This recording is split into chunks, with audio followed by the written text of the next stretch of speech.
Have you ever wondered why the children of great artists are so often silent? People assume it's a lack of talent, a genetic lottery ticket that didn't pay out. They never consider that it might be an act of self-preservation. For me, at 28, silence had become a fortress. And tonight, at the launch party for my father's 17th novel, its walls were starting to feel terrifyingly thin. The air in the Soho gallery was thick with the scent of expensive perfume, aging paper, and ambition. It was a symphony of egos, the clinking of champagne flutes playing a delicate counterpoint to the booming laughter of my father, Arthur Winters. I stood near a stark minimalist sculpture, my glass of cheap Chardonnay a shield. From here, I had a perfect view of him holding court, a silver-maned sun around which every satellite in the New York literary scene desperately wanted to orbit. A woman with a turquoise necklace that looked heavier than my laptop cornered me. "You must be Nora. My God, the resemblance is uncanny. You have his eyes." She squeezed my arm. "It must be incredible, being the daughter of a genius. Tell me, do you write too?" It's the question. The only question. My lips formed the well-practiced, polite smile. "I'm a junior editor at a small journal. I mostly read other people's work." It was the perfect non-answer, designed to end conversations. It never worked. "Oh, how humble. But you must have something tucked away. A novel, perhaps? With that DNA, how could you not?" I gave a little shrug, a gesture of self-deprecation I had perfected over 2 decades. What would she do if I told her the truth? That my laptop held 3 novels and dozens of short stories that I was too terrified to show anyone? That I was paralyzed by the thought of my words being weighed against his, and inevitably found wanting? I watched him across the room, my father. He wasn't just a man, he was a brand, a monument, Arthur Winters. His name was its own genre of dark philosophical fiction. He placed a hand on a critic's shoulder, his voice a low, confidential rumble that carried even over the din. He was performing, and the audience was rapt. People didn't just read his books. They wanted to touch the mind that created them, hoping some of the magic would rub off. They didn't know the magic was a trick. Then I saw his eyes find mine across the crowded space. It was a subtle shift, a flicker of the public mask. He gave a nearly imperceptible nod towards the hallway leading to the back offices. The summons. My stomach tightened. Excusing myself, I navigated the sea of bodies, feeling the weight of their curious glances. I was not Nora. I was Arthur Winters's daughter, an interesting footnote, a piece of living trivia for them to collect. He was already in the quiet, book-lined office, the door closing behind me with a soft click that shut out the party. He slumped into a leather armchair, the charismatic author vanishing, replaced by a tired 60-something man. The energy that had filled the gallery seemed to drain out of him, leaving a hollow shell. He ran a hand through his famous silver hair, his shoulders slumping. He looked not at me, but at the Persian rug, as if the intricate patterns held an answer he couldn't find. "They're calling it my masterpiece," he said, his voice a dry rasp, all the boom and velvet gone. A return to form. I waited. This was a familiar ritual, the part of the evening that was never mentioned in interviews. The silence stretched, thick with everything we never said. I was the keeper of his anxieties, the silent vessel for the fears he couldn't show the world.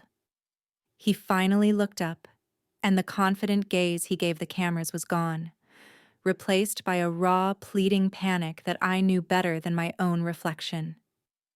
"Nora," he whispered, and the sound was a splinter of ice.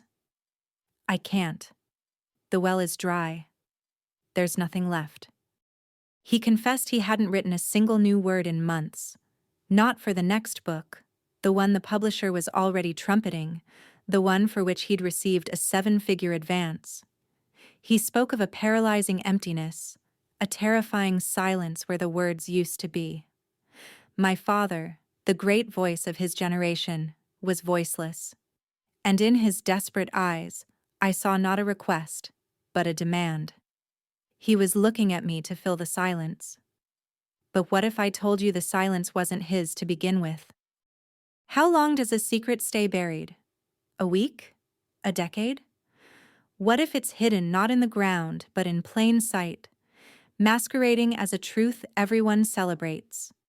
2 days after the party, my father called. I need you, Nora. We have to do something about the house. About your mother's things. His voice was thin, stripped of its usual performative resonance. It was the voice of a man asking for a favor he knew he had no right to ask for. The old country house in the Hudson Valley greeted us with a sigh of peeling paint and overgrown ivy. It had been 5 years since my mother, Eleanor, had died, and the place felt like a shrine no one had the courage to dust. My father unlocked the door, and the smell of stale air, old books, and her faint, lingering scent of lavender hit me like a physical blow. He walked straight to the liquor cabinet in the living room, leaving me to face the real task upstairs in her study. Her room was exactly as she'd left it, a world of paper. Stacks of books threatened to spill from every surface, and cardboard boxes sealed with brittle, yellowed tape were piled in the corners like forgotten monuments. Just start somewhere, my father had said, a glass of amber liquid already in his hand before retreating. He wanted me to excavate our family's history, but he didn't have the stomach to watch. I pulled a box towards me, the sound of cardboard scraping against the dusty floorboards echoing in the silence. For hours, I waded through the artifacts of her life. I found bundled letters from her college roommate, full of youthful gossip and literary dreams.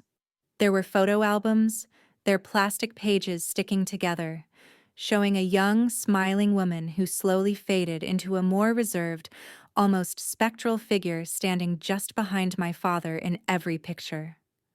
I found my own childhood drawings, each one praised in her elegant script on the back. Nora, age 6, a masterpiece. A lump formed in my throat. She was the curator of everyone's life but her own. At the bottom of a heavy wooden trunk, tucked beneath a stack of old quilts that still smelled of mothballs, was another box. It was different. Plain, brown cardboard, tied shut with a loop of butcher's twine. It had no label. A strange feeling, a mix of guilt and profound curiosity, washed over me. This felt private. This felt like a place I wasn't meant to go. Have you ever felt a secret calling to you from across the years? I pulled the twine, and it crumbled in my fingers.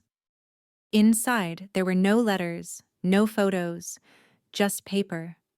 Several thick stacks of it, bound with decaying rubber bands. The pages were yellow and fragile, the ink a faded blue-black. I recognized the handwriting instantly.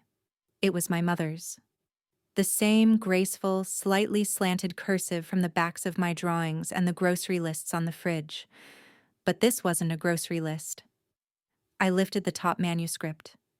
There was no title page. It just began. The city is a promise the night can't keep. I read the first page, then the second. My breath caught in my chest. It was a story about a lonely clockmaker who could hear the memories of the objects he repaired. The prose was dense, lyrical, and steeped in a specific world-weary melancholy that I knew as well as my own heartbeat. It was the voice that had paid for my college education, the voice that critics had lauded for 3 decades, the voice that had just been celebrated as a return to form in a Soho gallery. It was the unmistakable literary voice of Arthur Winters. My hands started to tremble. This couldn't be. It was just a strange coincidence of style, a wife absorbing the cadence of her husband. I put the manuscript down and picked up another. This one was a sprawling, philosophical tale about a lighthouse keeper on a remote island, and another, a dark fable about a woman who slowly turns into glass. They were all different stories, but the voice was the same.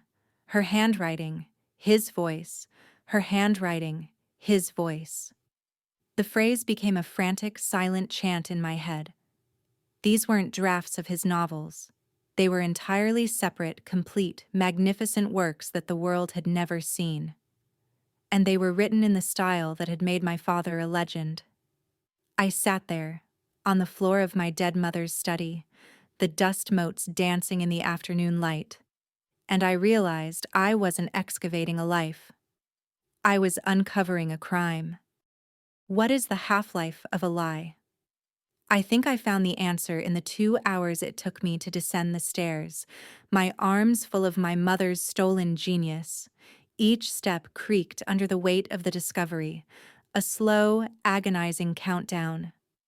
I found my father in the study, nursing a scotch, a portrait of the pensive artist framed by the dying light. He looked up, a manufactured smile ready. It faltered when he saw the stacks of yellowed paper in my arms. "What's all this?" he asked, his voice attempting a casual curiosity that didn't reach his eyes. I walked to the heavy oak desk that had always been his altar and laid the manuscripts down between us. The top one was the story of the clockmaker. I didn't have to speak. The pages themselves seemed to radiate a silent accusation. He stared at them, his face a carefully blank mask, but a muscle twitched in his jaw. "Ah, your mother's hobby. She was always scribbling away. Little fables. Very charming." "Charming?" My voice was quiet, but it cut through the room's stillness.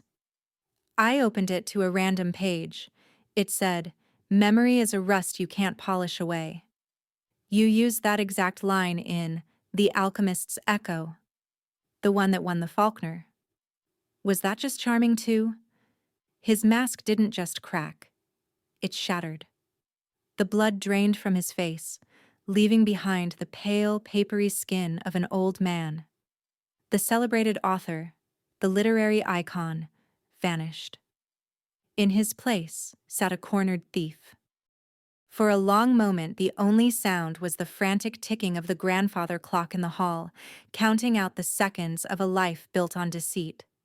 He finally broke, the sound a ragged exhale that seemed to tear something loose inside him.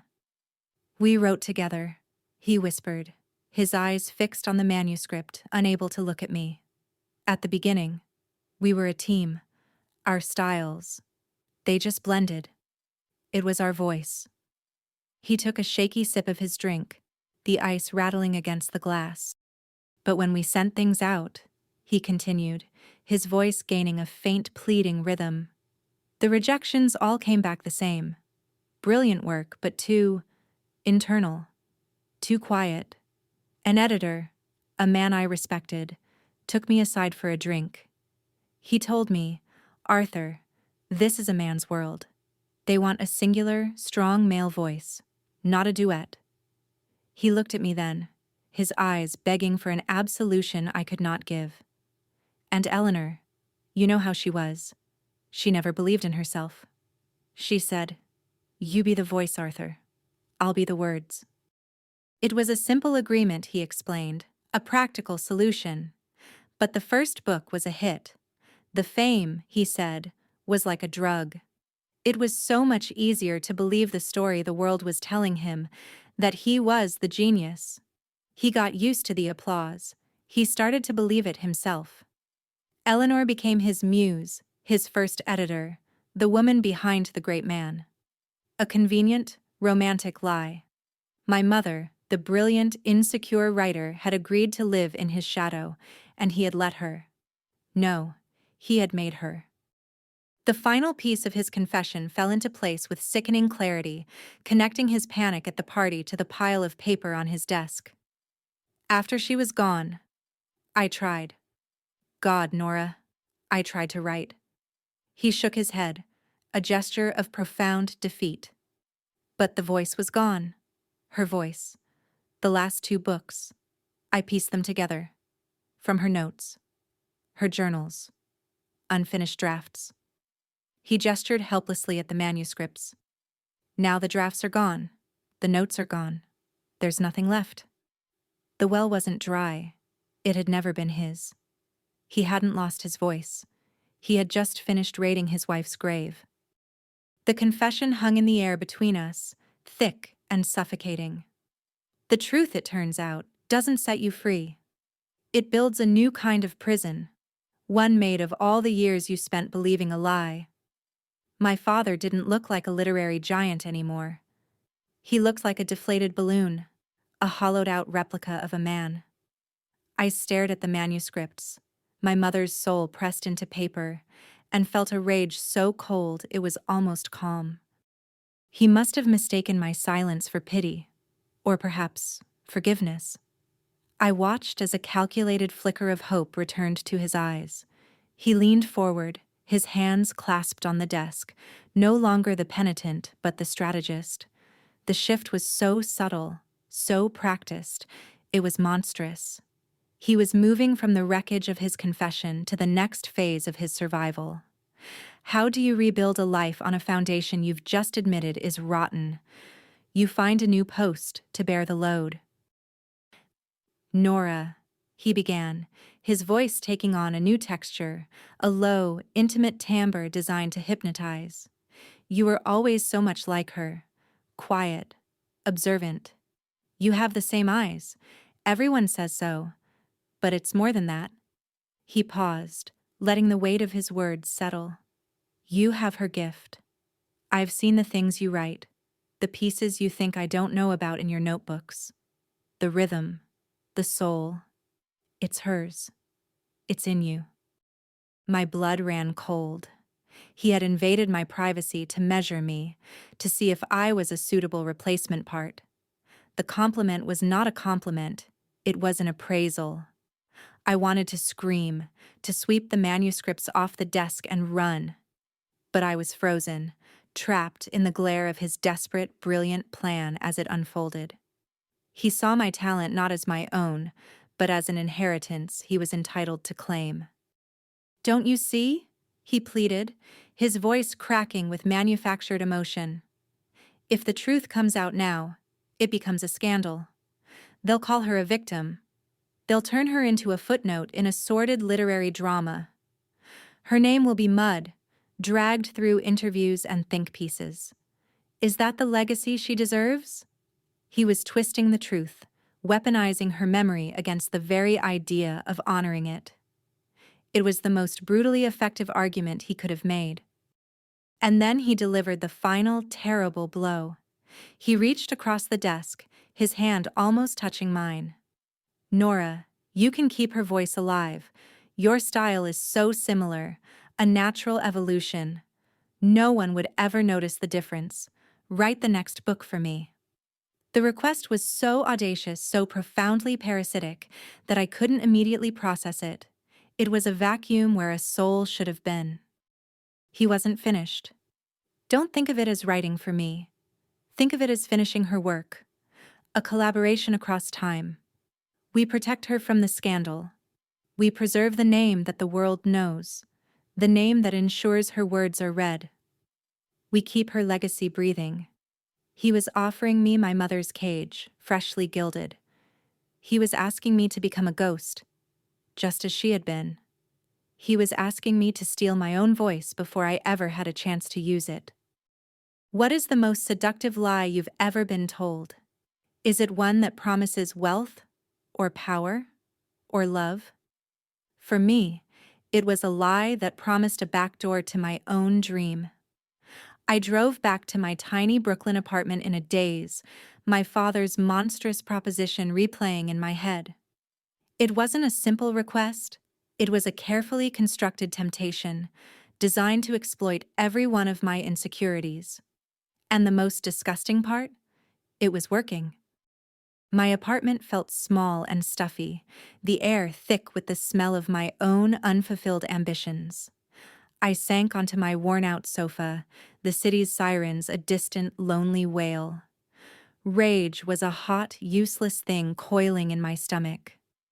I was furious at his weakness, at his decades of theft, at his audacity in asking me to be his accomplice.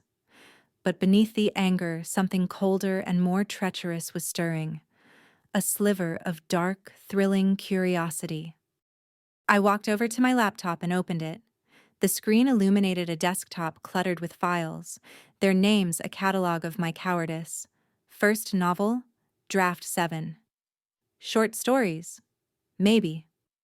Ideas. These were my words, my voice. A voice I was too afraid to let anyone hear. I clicked open the novel I'd been wrestling with for 3 years. It was a quiet story about a librarian who can read the emotional imprints left on books. It was mine. And I knew, with a certainty that felt like a stone in my gut, that it would probably be rejected by every agent in the city. Was it more terrifying to fail under your own name, or to succeed under a false one? The question was a poison dart. My father wasn't just offering me a shortcut to publication. He was offering me an escape from the crushing weight of being Nora Winters, the daughter who could never measure up. If I wrote as him, the book would be an instant bestseller. The words would be mine, but the name, the glory, the pressure, it would all be his. I could have the creative satisfaction without the personal risk. My fingers hovered over the keyboard. I closed my novel and opened a new blank document. The blinking cursor was a dare. Just a few pages, I told myself. A simple exercise. A way to prove to myself that I couldn't do it, that his proposal was not only morally repugnant but practically impossible. I took a deep breath and thought of my mother's style, of its melancholic rhythms and its strange, precise metaphors. I thought of the clockmaker, the lighthouse keeper, the woman made of glass. Then I began to write. The first sentence came easily, too easily. It was about a man who sells memories in a dusty, forgotten shop. The words flowed out of me not as an imitation, but as if I were tapping into a deep, familiar well. The cadence, the tone, the peculiar way of looking at the world. It was all there, dormant inside me, a genetic password I never knew I possessed. I wasn't just copying a style, I was speaking a mother tongue I hadn't realized I knew. It was exhilarating and sickening all at once. I wrote for an hour, losing all track of time, completely absorbed in this voice that was mine and not mine. When I finally stopped, my heart was hammering against my ribs. There were 3 pages on the screen, 3 pages of pristine, perfect Arthur Winters. I read them back, and a profound chill went through me. It wasn't just good. It was frighteningly, flawlessly good. The temptation was no longer a theoretical moral problem. It was a proven, terrifying skill. I could do it. I could become my mother's ghost. Have you ever heard a ghost? Not in a rattling chains in the attic way, but in a far more intimate haunting. For 3 days, my mother's voice, channeled through my own fingertips onto a laptop screen, was the only thing I could hear. The 3 pages of perfect forgery sat on my desktop, a glowing temptation. My father's offer echoed right alongside it, a devil's bargain that sounded more and more like logic with each passing hour. It was a chance. It was a way to protect her. It was a lie. The internal debate was exhausting. One part of me, the pragmatic junior editor, saw the cold, hard career logic. The other part, the daughter, felt like she was standing on her mother's grave, shovel in hand. I needed to suffocate my father's voice in my head, but I couldn't do it alone. I needed hers. Not the one I had so easily mimicked, but the real one. I found myself driving back to the house in Hudson Valley, not to pack, but to search. I left the manuscripts where they were and went for the one box I hadn't fully explored, the one with her journals. There were a dozen of them, thin leather-bound volumes spanning from her college years to the last year of her life.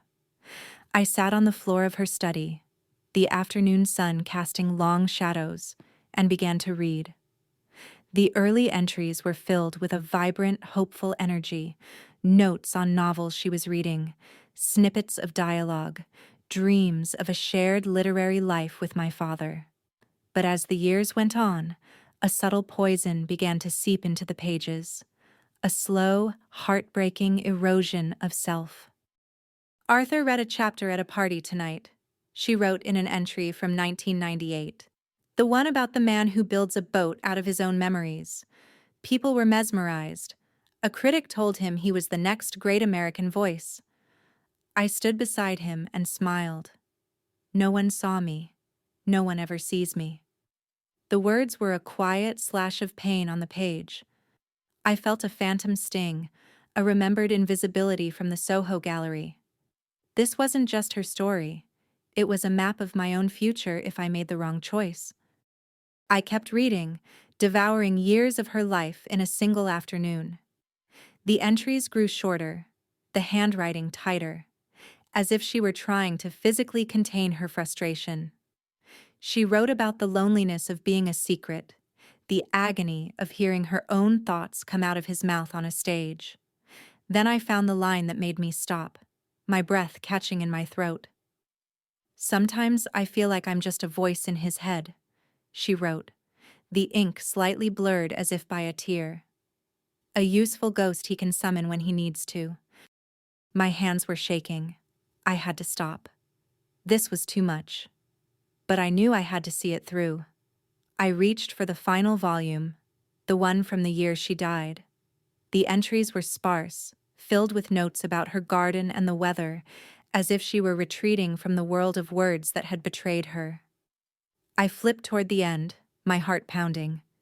And there it was. The last thing she ever wrote, dated just a week before she went into the hospital.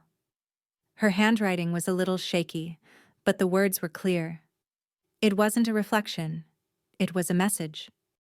It was addressed to me. My dearest Nora, it began. If you are reading this, it means you have started to look for me in the one place I was ever truly allowed to exist. There is so much I failed to teach you, so much I was afraid to say, but I can leave you with this one truth, the only one that has ever mattered. Your voice is the most valuable thing you will ever own. It is the only thing that is truly yours. I let someone else borrow mine, and I never got it back. Please, my darling girl, never let anyone steal your voice. It wasn't a whisper from the past. It was a shout. It was a jolt of electricity that shot through me, burning away all the seductive, cowardly logic of my father's proposal. The temptation, the confusion, the fear, it all vanished, incinerated by the raw, desperate power of her last wish. I closed the journal and stood up. The ghosts in the room were gone. There was only me, and a sudden, absolute clarity. I knew exactly what I had to do. What does it feel like to finally choose a side, especially when the war is inside your own family? It feels like coming up for air after holding your breath your entire life.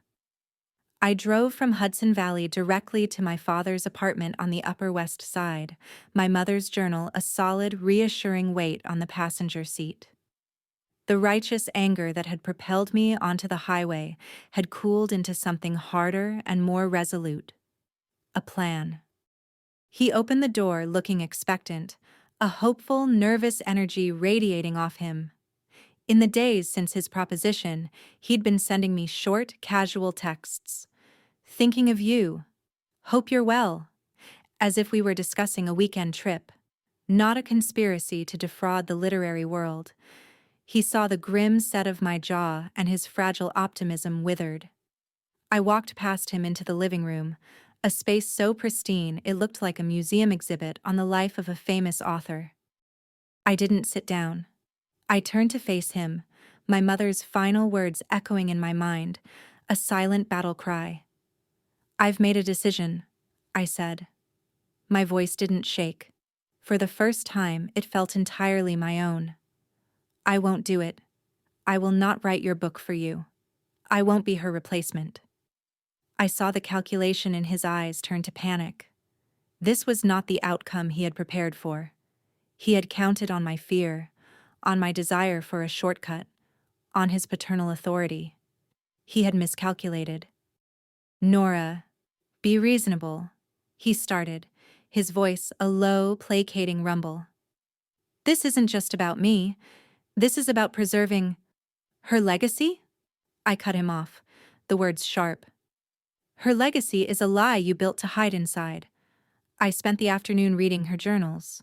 Her real journals. I know about the loneliness, the invisibility. I know that you didn't just borrow her voice. You suffocated it. His face went pale. The journals were a witness he couldn't refute. That's when I delivered my verdict. The power dynamic between us had irrevocably shifted. I was no longer the timid daughter living in his shadow. I was the keeper of the truth. It's not enough that I won't write for you, I said, my voice steady and clear. I want more than that. I want the world to know who she was. I want them to know the truth about the books, about her. The demand hung in the air, an impossible, world-shattering thing. His panic curdled into a desperate, ugly rage. Are you insane? He hissed, his face contorting. You'll destroy me. Everything I've built, everything we've built, will be turned to ash. He started pacing, his hands flying through the air as he painted a lurid picture of the fallout. You won't be honoring her, you'll be turning her into a scandal. Our name, her name, will be synonymous with fraud. Is that what you want? To tear down your own family for some misplaced childish crusade? He tried a different tactic, his voice softening, dripping with poisonous pity. And you, Nora, what will happen to you? The daughter who destroyed her own father. No publisher will touch you. You'll be a pariah. He was threatening me, pleading with me, trying to manipulate me with guilt and fear, the two tools he had used to control my mother her entire life. But the tools were broken. I just stood there, letting the storm of his terror break against the calm certainty of my decision. The fight wasn't over, but I had just won the most important battle. I had taken back my own mind. What's the difference between a truth and a story? Proof. I walked out of my father's apartment and into the cool city night, the echo of his threats clinging to me like a shroud. He was right about one thing. A public accusation would be a bloodbath. They wouldn't see a daughter fighting for her mother's legacy. They would see a hysteric trying to tear down a legend. I had the truth, but I didn't have a weapon. I had my mother's manuscripts, but in the face of his fame, they were just piles of old paper. My mind raced as I walked through the lamp-lit streets. I needed someone who understood the battlefield, someone who knew the politics, the players, and the price of a scandal. A name surfaced from the depths of my memory, a constant, quiet presence in the background of my entire life, Julian Croft. He had been my father's literary agent since his first novel, my mother's first novel. He was a man who had witnessed the entire gilded lie from a front-row seat. Was he a collaborator or just another person who had been expertly fooled? There was only one way to find out. The next morning, I called his office. His assistant put me on hold, and for 2 agonizing minutes, I listened to the soulless classical music, convinced she was on the other line with my father, warning him. But then Julian's voice, a dry and calm baritone, came on the line. Nora, what a surprise. Is everything all right? I took a breath. I need to see you, Julian. It's about my mother. There was a pause, a small pocket of silence that felt heavier than the 28 years of my life. My afternoon is clear after 3, he said. Julian's office was a time capsule, a dusty sanctuary of tweed and ink in a midtown skyscraper. Books climbed the walls, not as decoration, but as if they were part of the building's very structure.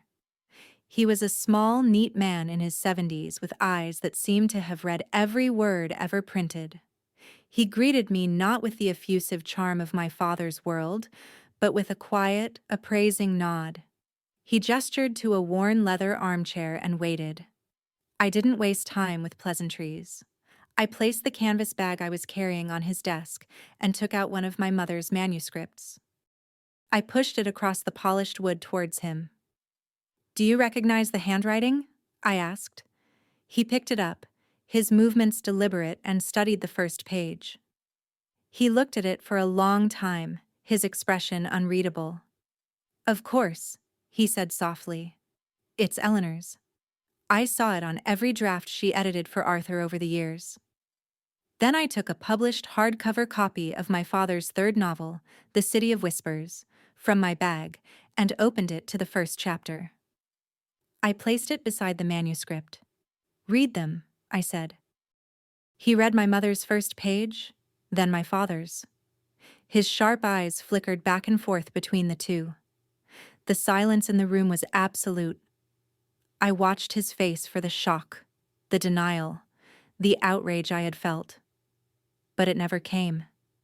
Instead, a deep, weary sadness settled in his features.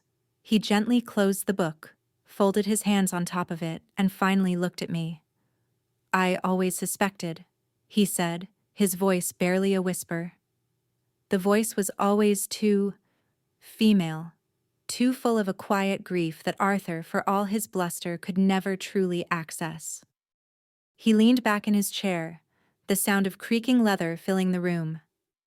I convinced myself it was her influence, her editorial touch. It was easier than believing the alternative.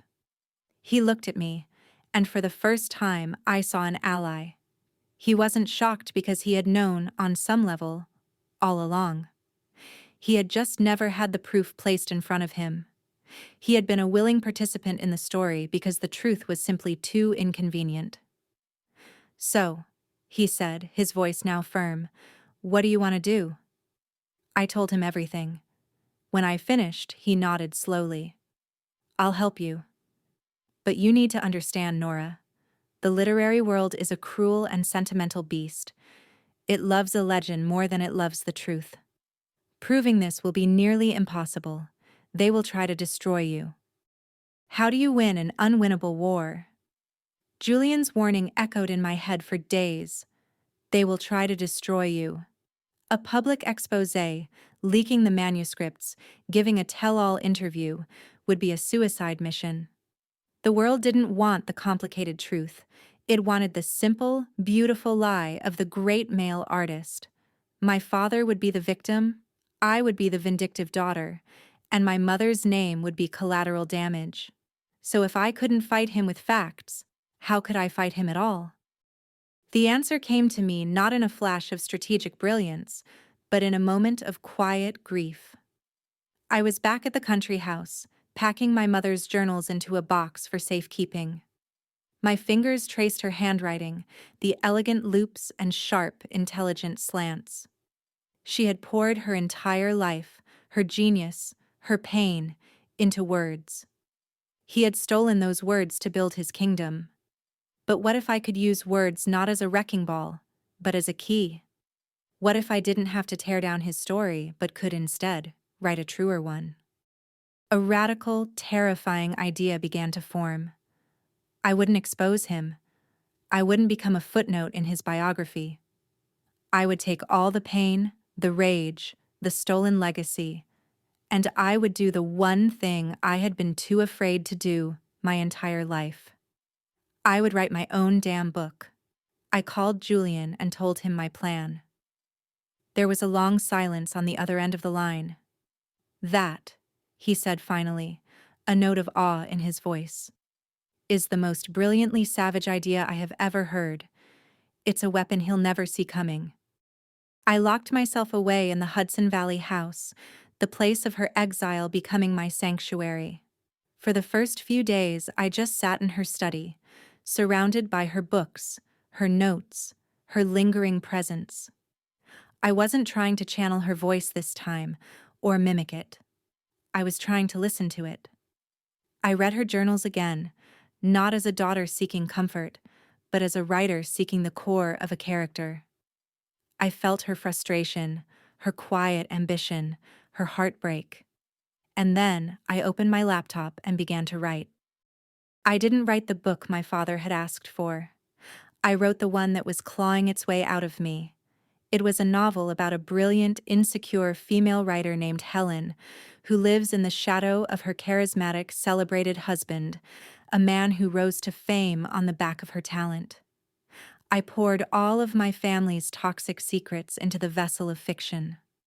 The literary parties where she felt invisible, the private confessions of his writer's block, the slow, soul-crushing process of her voice being absorbed into his. It was the hardest thing I had ever done. Every word felt like an act of rebellion and an act of love. I didn't need to forge her style. I found it was already woven into my own. But this time, it was different. A new element was present. My anger. My perspective. I took her quiet grief and gave it a spine of steel. I braided direct quotes from her journals into the narrative, her real words a ghostly, irrefutable chorus in my fictional world. Sometimes I feel like I'm just a voice in his head, my character Helen writes in her diary. It was truth, disguised as art. For 6 weeks I did nothing but write, sleep, and drink black coffee. I was excavating my own life, my mother's life, and transforming the raw material of our pain into a story. I wasn't just a ghostwriter anymore. I was an exorcist. I was casting out the demons of silence and fear that had haunted 2 generations of women in my family. When I finally typed the last word, I felt a profound, terrifying emptiness, followed by a wave of pure, unadulterated power. I hadn't just written a book. I had finally found my voice, and it was louder than I ever could have imagined. What do you do after you've turned a family secret into a weapon? You send it to your agent, and you wait. The click of the send button on the email to Julian was the loudest sound I had ever heard. The manuscript, my life's work, my mother's vindication, was gone. It was just a digital file flying through the ether, and for 72 hours the silence that followed was a physical presence, a weight in every room of the house. I had laid my soul bare, and now I waited for the verdict. The call came on a Tuesday morning. "Nora," Julian said, and his voice was entirely different from the weary, sad tone he'd used in his office. It was alive, crackling with an energy I had never heard from him. "I finished it at 3 this morning. I haven't slept. I am, and I don't use this word often, utterly in awe. This is not just a book. It's a reckoning." My knees felt weak. I sat down heavily on a dusty armchair. Validation is a strange, potent drug, and I had been starved of it for a lifetime. He told me he hadn't sent it out wide. He'd made a single call to a legendary editor at a major publishing house, a woman known for her fierce literary taste and her refusal to suffer fools. He'd sent it to her with a one-line email. "Read this now." She had. An offer came back a week later, a preemptive bid that made my head spin. They wanted to make it their lead title for the fall. It was happening. The thing I had been too terrified to even dream of was becoming a reality. The weapon was armed. With the publisher's offer in hand, the manuscript was no longer just a story. It was a tangible threat, a future headline. It was time for the final orchestral move. I drove to my father's apartment, a bound copy of the manuscript on the passenger seat. This wasn't a negotiation. This wasn't asking for permission. This was a statement of fact. He opened the door, and the manufactured warmth in his eyes died when he saw my face. I was not the pleading daughter anymore.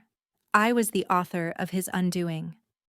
I walked past him and placed the thick stack of pages on the glass coffee table between us. The title stared up at him, her father's voice. He looked at it, then at me.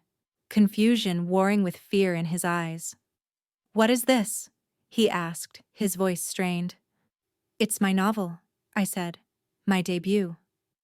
I sat down in the armchair opposite him and waited. He picked it up with hands that trembled slightly. The confident, charismatic Arthur Winters was gone, replaced by a frightened old man about to read his own obituary. I watched him read the first page. I saw the slight furrow of his brow as he recognized the setting, a famous author's study. I saw his eyes widen as he read the description of the writer's daughter, a quiet, observant girl who felt like a ghost in her own life. Then I saw the moment of impact, the instant the blood drained from his face, leaving it a waxy, ashen gray. He flipped ahead a few pages, his eyes scanning frantically, and I knew he was seeing them. My mother's words, quotes from her private journals, woven seamlessly into the fictional narrative. He didn't have to read the whole thing. He understood the devastating precision of the attack. I hadn't accused him of anything. I had simply written the truth so thinly disguised as fiction that it was more powerful than any headline. It was a story that would allow the world to connect the dots themselves, to see the monster without me ever having to name him. He finally dropped the manuscript onto the table as if it had burned him. His eyes, when they met mine, were filled with a terrible, final understanding. "If this book comes out," he whispered, his voice a ragged, broken thing, everyone will understand." The great Arthur Winters, a man who had built a career on the power of his words, had been rendered speechless by mine. I didn't feel triumph, only a cold, clear sense of justice. "Yes," I said, my voice as calm and steady as a frozen lake. "They will. And it will be their choice, to believe or not." What is the sound of a king abdicating his throne? I expected a war, a thunderous declaration of outrage, a carefully orchestrated campaign to discredit me. Instead, what I got was silence. Weeks of it. After I left his apartment, my father simply vanished. He didn't call. He didn't text. He didn't have his lawyer send a cease and desist. He retreated into a profound, unnerving quiet, leaving me in a state of high-alert limbo. The gears of the publishing machine, however, were grinding forward with terrifying speed. I saw mock-ups of my book cover. I went through line edits with my new editor, a woman whose sharp intelligence I admired more than I feared. With every step that made the book more real, my anxiety grew. I scanned the literary blogs and magazines every morning, my stomach in knots, bracing for the inevitable hit piece, the planted story painting me as an unstable, opportunistic liar. But there was nothing. Just the ringing silence of a war that refused to begin. Then came the day. The publisher sent out the official press release announcing my debut novel, Her Father's Voice, for its fall list. My phone buzzed with texts from friends and old colleagues, a chorus of congratulations and shock. The news was out in the open, a public fact. It was a declaration of war I had forced him to answer. I spent the entire day waiting for the counterattack, the explosion I was sure was coming. The silence was no longer just quiet, it was the held breath before a fatal blow. Late that afternoon, an email from Julian landed in my inbox. The subject line was simply, "You should see this." Inside was a link. Nothing more. It was to the online edition of the most respected literary review in the country. My hand was shaking as I clicked it. The article was by their lead critic, a man famous for his acidic wit and his power to make or break a career, a man I knew had been a close friend of my father's for over 30 years. I steeled myself for the evisceration, but the words on the screen were not what I expected. The critic wrote about the exciting announcement of my debut. He praised the concept, the title, the early buzz. And then I reached the final paragraph, the one that made the air leave my lungs in a single, silent gasp. "We can only hope," he wrote, that this gifted new author has inherited not only the formidable narrative power of her father, Arthur Winters, but also the subtle, brilliant nuance of her late mother, Eleanor, who was, for so many years, the quiet, beating heart of their extraordinary creative union. I read the sentence 5 times, 10 times. It was a perfectly crafted piece of code, a message hidden in plain sight. No critic, not even a close friend, would have spontaneously written that. No one knew to call her the heart of their creative union. No one except him. It was my father's move. It was his checkmate. He hadn't chosen to destroy me. He hadn't chosen to confess.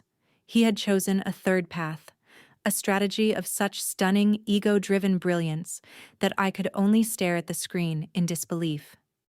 He had used his immense influence not to silence me, but to frame the narrative. He was co-opting my truth. He was giving me his blessing, and in the same breath, publicly acknowledging my mother's contribution in a way that sounded like a tribute, not a confession. It was a surrender disguised as a benediction.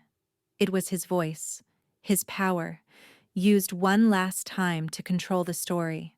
He wasn't giving up his crown. He was placing a smaller one on my head, ensuring the world saw it as part of his own royal lineage. What does it feel like to stand on the other side of fear? It feels a lot like stage fright. The bookstore was packed, a sea of expectant faces shimmering under lights that were far too bright and hot. The air hummed with a low electric buzz, the sound of anticipation. My anticipation. A year ago, I was the ghost at the feast, a footnote at my father's party. Tonight, the party was for me, and I was terrified they could all see I was just a girl in a good dress, playing pretend. Then I saw him. He was sitting in the front row, exactly where I knew he would be. He wasn't smiling, nor was he frowning. He was composed, attentive, a literary lion observing the debut of a promising new cub. He had created this narrative, this peaceful public transfer of power. He looked every inch the proud father, and only I could see the intricate architecture of his defeat behind the calm facade of his eyes. Our gazes met for a brief, loaded second across the crowded room. There was no apology in his eyes, but there was something new, a grudging, complex respect. I was introduced, and the applause felt like a physical force, pushing me toward the podium. I gripped its sides, my knuckles white. My heart hammered against my ribs, a frantic, trapped bird. I read a short passage from the book, my voice shaking on the first few words before it settled into the rhythm of the prose. The words were mine. The story was hers. The voice on the microphone was a fusion of the two, something new and whole. When I finished, the silence was heavy, followed by another wave of applause that felt warmer, more real this time. Then, the questions. A hand shot up in the third row, a young woman with a reporter's notebook and a hungry look in her eyes. I nodded at her. This was it. The moment of truth. The question that had been lurking beneath the surface of every review, every blog post. The question the entire literary world was dying to ask. Your novel is an incredibly powerful and intimate look at a creative relationship, she said, her voice clear and amplified by the microphone being passed around. It feels so specific. I think we all have the same question. How autobiographical is it? A hush fell over the room. It was so quiet I could hear the faint hum of the fluorescent lights overhead. This was my chance to light the match, to burn everything to the ground. I could see the headline, Arthur Winters' daughter confirms decades of fraud. I could destroy him right here, with a single word. My eyes found my father's in the front row. He didn't flinch. He just watched me, his face a perfect, unreadable mask. He had placed the weapon back in my hand, and the choice was mine alone. I took a breath. I looked away from him. out at the sea of faces, at the people who had come to hear a story, and I finally understood. The victory wasn't in his destruction, it was in my own creation. I smiled, a small, genuine smile that reached my eyes. All novels are autobiographical, I said, my voice clear and steady, filling the silent room. We write what we know. We write what haunts us. I paused, letting the words hang in the air, a perfect, elegant truth. But I wrote this story in my own voice. What does a voice sound like after it has been silent for 28 years? A year after my book was published, I learned that it sounds a lot like my father's. That was the profound, inescapable irony. The critics, in their glowing reviews, praised my hereditary gift. They drew endless, intricate parallels between my prose and his, noting how I had captured his melancholic cadence, his philosophical weight. But then, almost every review included a version of the same crucial phrase, the one my father had so cleverly seeded into the world. They also noted a new, more honest perspective, a feminine clarity that they attributed in a romantic, posthumous nod to the influence of my mother, Eleanor. Our relationship, my father's and mine, was a fragile, unspoken truce. We met for coffee every Tuesday morning at a quiet cafe in the village, a neutral ground. We talked about the industry, about my soaring sales figures, about the difficulties of a second novel. He had become my colleague. He would critique a sentence, suggest a different structure, not as a king dictating to his subject, but as one craftsman to another. He never spoke of my mother's manuscripts, of his confession in the dusty study, of the truth.